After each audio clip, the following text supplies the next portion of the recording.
Magmula ng maupong gobernador si Gobernador Amado Pogi I. Espino III, hangad dito na matulungan ang bawat Pangasinense at mapaunlad ang ating probinsya. Ako po ay nagtatrabaho upang mapagaan pa po ang inyong sitwasyon, ang ating sitwasyon sa ating probinsya. Binanggit din ni board member na Sir Nicky Boy Reyes na ang pamahalaang panlalawigan ay umiikot sa buong probinsya upang maghatid ng tulong sa bawat Pangasinense.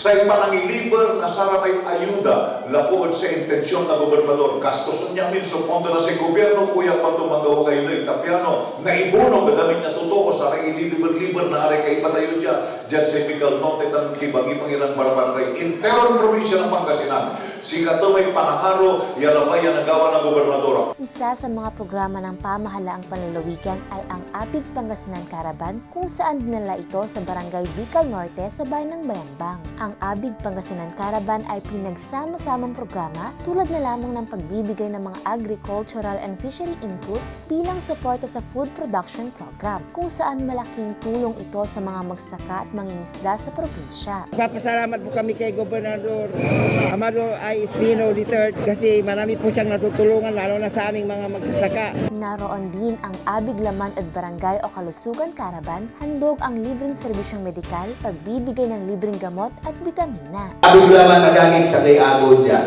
Nung nangyari, i-text yung ray kanayon nyo, ray kaaro yung, ray kabalayan tayo, libre sutambal, libre check-up, libre.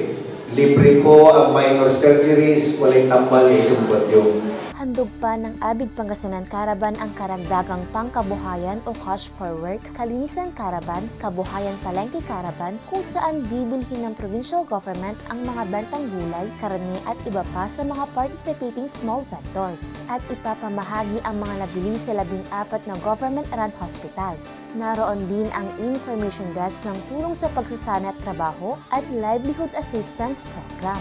Naroon din sa nasabing programa sina former Bayambang Councilor Raymond Camacho, Barangay Chairman Jesse Abalos, mga department heads sa Kapitolyo at iba pa. Isinagawa naman ang programa na may pag-iingat at pagsunod sa mga health and safety protocols. Liza Ivana Ferrer para sa Capitol News TV.